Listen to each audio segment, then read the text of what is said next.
Есірткі қылмыстарын алдын алу, анықтау және жолдарын кесу мақсатында Әуезов аудан прокуратурасы кинологиялық қызметпен, полиция қызметкерлерімен бірлесе отырып жұмыс өткізді. Әуезов ауданы қаламыздағы халқы ең тығыз орналасқан аудандардың бірі болып есептеледі. Статистикаға сәйкес, ол есірткі заңсыз айналымына байланысты қозғалған қылмыстық істер саны бойынша екінші орында тұр.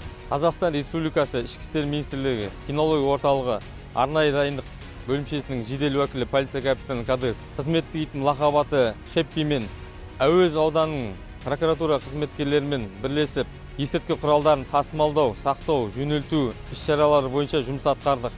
Іс-шара аясында кинологиялық қызметкерлер қатысуымен қаладағы жалғыз Сайран автовокзалында есірткі тасымалдау жолдарын анықтау, сондай-ақ гараж кооперативтерін, тұрғын аудандарға және де проблемалық нысандарды аралау жұмыстары жүргізілді. Біз азаматтарды құқық қорғау органдарға көмектесуге және де есірткі сату заңсыз фактілер бойынша хабарлауды сұраймыз.